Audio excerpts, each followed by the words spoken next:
నమస్తే అండి. మనం ఇప్పుడు చాలామంది యువకుల్లో తరచూ వచ్చే సమస్య, ముఖ్యంగా ఆయుర్వేద డాక్టర్ దగ్గరికి వచ్చేటువంటి సమస్య శీఘ్రస్ఖలన సమస్య అని, అదేవిధంగా అంగస్తంభన సమస్య అని ఎక్కువగా రావటం జరుగుతుంది. నేను డాక్టర్ రమణరాజు, ఎండి ఆయుర్వేద పంచకర్మ స్పెషలిస్ట్, మెడి9 ఆయుర్వేద హాస్పిటల్. ఇది ఎందుకు ఎక్కువగా వస్తుందంటే కొంతమందికి దాని గురించి తగినటువంటి నాలెడ్జ్ లేకపోవటం, నెక్స్ట్ రెండవది తీసుకునేటువంటి ఆహార పదార్థాల వల్ల, నెక్స్ట్ పాటించేటువంటి జీవన విధానం అంటే ఆల్కహాల్, స్మోకింగ్ ఇవి చేయటం వల్ల ఈ సమస్య ఎక్కువ అవుతుంది. చాలామంది ముఖ్యంగా యువకులు ఎక్కువగా బ్లూ ఫిల్మ్ చూడటం, ఇంకా మనం వేరే వేరే పుస్తకాలు చదవటం, దాని ద్వారా రాంగ్ ఇన్ఫర్మేషన్ అనేది వెళ్తుంది. జనరల్గా మనకు ఎప్పుడైనా సరే సెక్స్లో పాల్గొన్నప్పుడు 3 to 4 minutes అనేది మనం అంగం అనేది స్తంభించి ఉంటుంది మ్యాక్సిమం.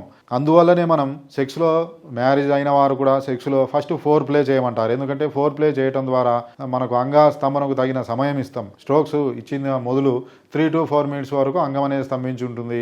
తర్వాత వీర్యస్ఖలనం ద్వారా అంగం మెత్తబడుతుంది. కానీ కొంతమంది ఆ బ్లూ ఫిల్మ్ చూడటం ద్వారా అక్కడ 15 minutes చేస్తారని వీళ్ళు ఊహించుకొని వేరే వేరే కొన్ని మందులు వాడి చివరకు ప్రాణాపాయం తెచ్చుకునే అవకాశం ఉంటుంది.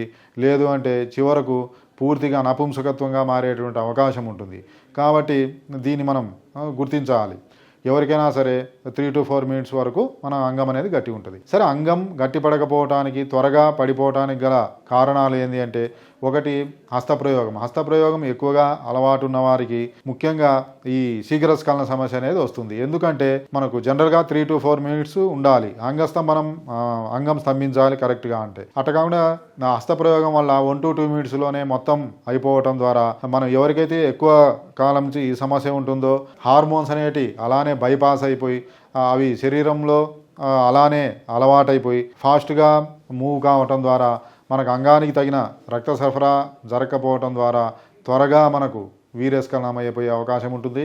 రెండవది మెయిన్ 100లో 70 మెంబర్స్కు ముఖ్యంగా మానసికమైన ఆందోళన, మానసికమైనటువంటి చింత, నెక్స్ట్ ఇంకా మనకు మానసికమైనటువంటి వ్యాధులు, ఆల్కహాల్, స్మోకింగ్ ఇవన్నీ కూడా మనకు శీఘ్రస్ఖలన సమస్యకు దారితీస్తాయి.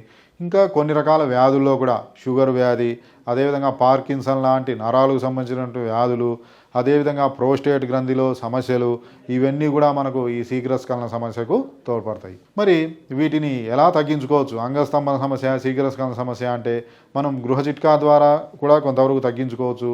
సపోజ్ ఇప్పుడు గసగసాలు ఉంటాయి. గసగసాలు ఒక దోరగా వేయించి పౌడర్ చేసి ఒక 5 grams తీసుకోండి. అదేవిధంగా జాజికాయ అని ఉంటుంది. ఈ జాజికాయ పొడి ఒక 10 grams, అదే అశ్వగంధ చూర్ణం ఒక 20 grams. ఈ రేషియోలో కలిపి ఉదయం 1 స్పూను, నైట్ 1 స్పూను మనం పాలతో కలిపి తీసుకుంటే కొంతవరకు మనకి ఈ శీఘ్రస్ఖలన సమస్య లేదా అంగస్తంభన సమస్య తగ్గే అవకాశం ఉంటుంది. మరి ఆయుర్వేదంలో వీటికి జాతి ఫలాది ఒకటి, శుక్రస్తంభన ఒకటి, ఇంకా మనకు ద్రాక్షాది కషాయం, విదార్యాది కషాయం, మదనకామేశ్వరి లేహం, రత్నపురుష లేహం, వీటితో పాటు కొన్ని పంచకర్మ చికిత్సలు కూడా అందుబాటులో ఉంటాయి. ఉత్తరవస్తి అనేది, అదేవిధంగా యాపనవస్తి, మధుతైలకవస్తి, ఇవన్నీ కూడా మనకు అందుబాటులో ఉంటాయి. ఇవన్నీ కూడా మనకు శీఘ్రస్ఖలన సమస్యను, అదేవిధంగా అంగస్తంభన సమస్యను తగ్గించవచ్చు. కాబట్టి ఎవరైనా సరే వీటితో బాధపడుతున్న వారు తప్పకుండా ఒకసారి మెడి9 ఆయుర్వేద హాస్పిటల్ను సంప్రదించండి. ఇక్కడ మనకు ఓన్లీ మెడిసిన్సే కాకుండా మెడిసిన్స్తో పాటు నెక్స్ట్ ఎక్సర్సైజ్ కూడా చెప్తాం. డ్రగ్స్ ఏమేం అనేది మనం మెడిసిన్స్ ఇవ్వడం జరుగుతుంది. నెక్స్ట్ ఇమ్యూనిటీ, డైట్, ఇవన్నీ కూడా మనం ఇవ్వటం జరుగుతుంది. ఈ మెడిసిన్, ఎక్సర్సైజ్, డైట్, ఇమ్యూనిటీ ఈ 4 కలిస్తే మనకు ఏ వ్యాధి అయినా సరే ఈ 4 పిల్లర్స్, ఇవి ఇంటికి ఏ విధంగా 4 పిల్లర్స్ అవసరమో మనం ఆరోగ్యంగా ఉండడానికి కూడా ఈ 4 పిల్లర్స్ అవసరం. ఇవన్నీ మనం ప్రొవైడ్ చేయడం జరుగుతుంది. ఇంకా మనకు 9 రకాల చికిత్సా విధానాలు ఉంటాయి.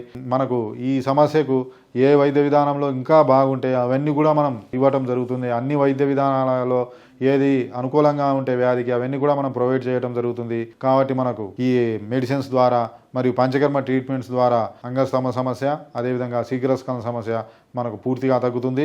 డాక్టర్స్ డే సందర్భంగా ఈ మంత్ మొత్తం మనకు ఫ్రీ కన్సల్టేషన్ ఉంటుంది. ఇంకా మనకు ఆయుర్వేద మందులు మరియు పంచకర్మ చికిత్సా పద్ధతులపైన ఫ్యామిలీలో ఒకరు వస్తే 30%, అదే మనకు ఫ్యామిలీ నుంచి 2 వస్తే మనకు 40% ఈ మంత్ చివరి వరకు మనకు ఉంటుంది ఆఫర్. కాబట్టి ఎవరికైనా సరే ఈ సమస్యతో బాధపడుతుంటే, ఈ సమస్యనే కాదు ఎనీ దీర్ఘకాలిక సమస్యలు ఏవైనా బాధపడుతుంటే ఒకసారి మా మెడి9 ఆయుర్వేద హాస్పిటల్ను సంప్రదించండి.